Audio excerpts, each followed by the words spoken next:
Welcome to Larry's Library. This week I'm not doing a review, I'm doing a special. And this is sort of a positive sequel to that video I did that was not exactly positive, that one. I think it was called Love, Death, and Comic Books, where I went on a while and did a lot of math and talked about how, I was trying to answer the question, could I read all of my unread books before I die? And the conclusion was a little iffy on that one. And it was kind of a bummer of a video, but this is kind of a positive spin on that. And this is just to kind of show you and talk about some of my reading goals and my reading habits as it is right now.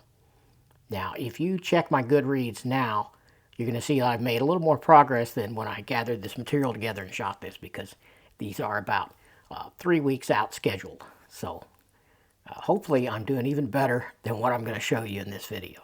But now, speaking of Goodreads, Goodreads is one thing I found that helps me keep on track and sort of give me positive reinforcement that I'm getting where I want to be as far as my reading. This is something my daughter Kristen, aka the Comic Slayer, has been telling me that I need to do for a long time, and I finally made up a new account this year and started seriously filling it in. They have a reading challenge that you can do on Goodreads, and I did that. And initially I put in I think 200 for my goal for this year, and then I got chicken and I edited it and I changed it to 100, and I am on track to hit that 100 easily, and hopefully I'm going to surpass it before the year's up. Now, if you've ever used Goodreads, you know what I'm talking about, how they calculate the reading challenge. I mean, this is more of a prose-centric site, although there are plenty of comic books in there, and you can add some. There's some kind of process to do that, but anyway, the point is, if I put in a single issue, well, that counts as one. If I put in an omnibus, that also counts as one, even though it may contain 40 issues. So, I mean, it's okay. But basically, I'm still looking at 100 books, and I'm counting my singles as singles, and my omnis is also a one book. I'm not trying to get around that limitation. That would be too easy to do that, and I'm not going to do it that way. But at any rate, looking at my notes here, I got a screenshot of it. I'll put it up so you can take a look at it somewhere. But as of the time of this shooting, I have read 58 of my 100-book challenge, and it's saying that I'm 18 books ahead of schedule as of the time I took this info down. If you want to follow along with my progress on Goodreads, you can follow me by clicking the link in the description to my Goodreads page. And I welcome anyone who wants to friend me on there. It's cool. Just go ahead if you want to share yours and take a look at my progress and see how I'm doing from time to time, and you can post yours the same way. It's a free service.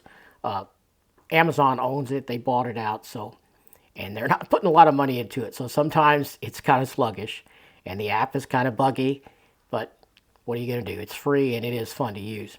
And it has helped me keep going with my goals, for sure. Okay, so what are my habits, and what are my goals? My goals, other than reading that many books a year, hopefully I'm going to decimate that and do way better than that paltry 100 books in a year. But at any rate, so what are my ultimate goals? Of course, are to read all of this stuff before I die and have fun along the way. So what habits do I have now, and how have I been going along? Take a look at this graph I made. Okay, so basically, this is showing my reading schedule currently, and it says working up there because this, I'm still working my terrible day job. So, but this video is not about moaning about my day job. I mean, I could make a video about that, but you would probably, you might be amused, but I wouldn't know where to cut it. I wouldn't know where to edit it. It could go on and on for hours, so we're not going to do that. Not here. So I do work a 4-day schedule. It's 10 hours a day. It sucks. I'd rather do 5/8 anytime, but again, not going to get into that. But anyway, take a look at the schedule. I have the reading times broken out into three points during the day. In the morning, at midday, and this is typically after we eat lunch and before we take a nap. And if that sounds funny, and of course there's no napping during the work days, sadly. I wish there was, but there's not.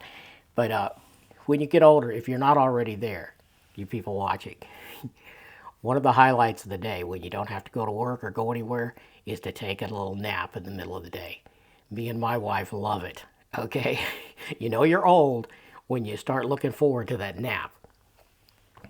So we're going morning, midday, and bedtime. Now, what I mean by bedtime is the typical time when a lot of people read just before they turn the light off and actually go to sleep. So that's how I've broken this down. Now, if I can read at other times, if I can steal some minutes here and there, of course I'll do that. But, being at work, I'm not going to have my books with me, not typically. So every now and then I'll take something in the car, but, my car sits in a hot parking lot all day, and I would not want to, I'm a reader first, but I'm also a collector, and I would not want my binding getting all messed up in high humidity or extreme cold could dry out glue on some bindings. So there you go. So usually don't have it with me. I'm not much of a digital reader, so I can't just pick up the phone and do it that way. Anyway, so on Mondays, I typically only get a chance to read at bedtime. And what I've got down here is 32. Now, these are page counts we're looking at here. So I try to read at least 32 pages every single night of a comic book or a collected edition. Typically, it's an omnibus or something because I find those particularly easier to read on the bed.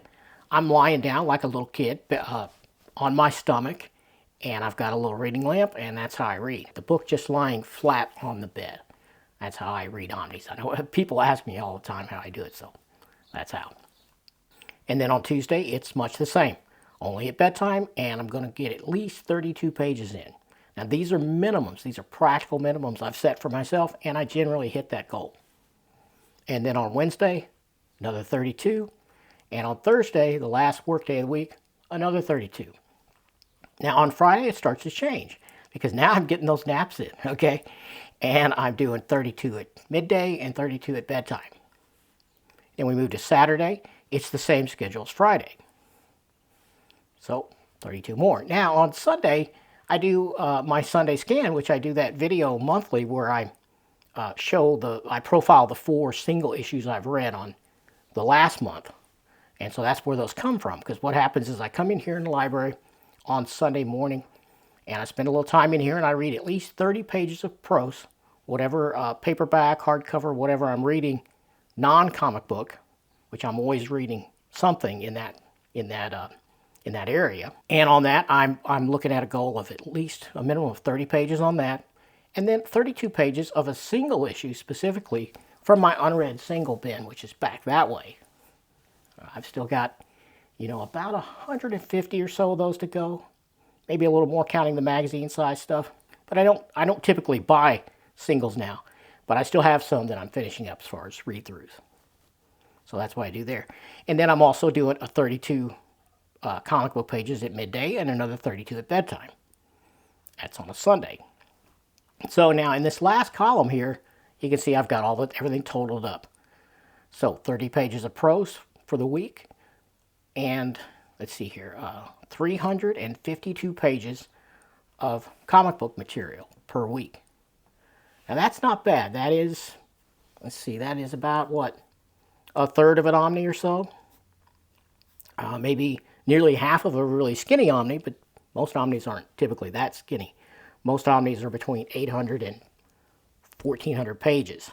I prefer the 8 to 1,000, I think is a good size, but don't want to get on that tangent. Let's take a look at the next chart. Now this graph is showing a possible schedule, and I say possible because these things are subject to change. I have a grandkid coming, so that's going to change some things. And so this schedule may get moved around, but this is kind of what I got in my head right now of what's going to happen in roughly, let's see here, 7 years, 7 to 9, depending on when I get to retire. From now, what's going to happen? Well, hopefully the schedule's going to change to something like this. Basically, if you look at this, I am taking my Sunday reading schedule and moving it, not moving it, but multiplying it to where it's Monday, Tuesday, Wednesday, Thursday. So all of those former work days now become like Sundays, right? And then Friday and Saturday are much the same as they are now. That leaves me some time in the morning. Me and my wife, we don't like to venture out in the dirty real world too awful much, but sometimes we have to go various errands and whatnot. And so we try to get a lot of that done on Friday morning. And then that could spill into Saturday morning, especially after retirement. So those days stay primarily the same. And then Sunday is still the great day that it is now. So now look how that radically affects the numbers in the final column. So I've got all that added together at 150 pages of prose per week. Yeah. Now we're getting into completing an entire novella or a short novel in that amount of time, in 1 week. And 608 comic book pages, and this is, again, is a minimum per week. Now that's a skinny omnibus. That is several oversized hardcovers. That's half of a giant omnibus, however you want to figure that out, in 1 week's time, and that is a minimum. I'm looking at it this way. I'm trying to be super positive, and I'm naturally not a positive guy. If you knew me in real life, you'd know that. But ask my wife, ask my daughter. I don't tend to be super positive, but I'm trying to become that. I want to manifest the future that I want. I don't know if that works, but some people swear by it. So I'm trying to be hopeful that this is how it'll shake out. Now, is it going to be 6 years before I retire, or 8 years, or 9 years? I'm not sure. I want to do 62, but the way the healthcare situation is shaking out, I don't know if I'll be able to do that. I may have to stay on an additional 2 or 3 years, so that way I can keep the company insurance and let my wife retire at 62, and then I'll stay on a few more years. That's a possible thing that could happen. Hopefully not, but my wife thinks she's got it figured out to where that won't have to happen, but we'll see. I have high hopes either way. And so I'm looking at this as the time available to me now, and these are the minimums I've set up for myself. Now, I'm typically not a mood reader. I know a lot of people are, and I can generally read even when I'm feeling bad or depressed or what have you. It usually helps me. That is my habits and goals, and that's what I'm trying to do, and so far it's been working great. Tell me what your habits and goals are if you want down in the comments, and I'll take a look at that. And I thank you for watching.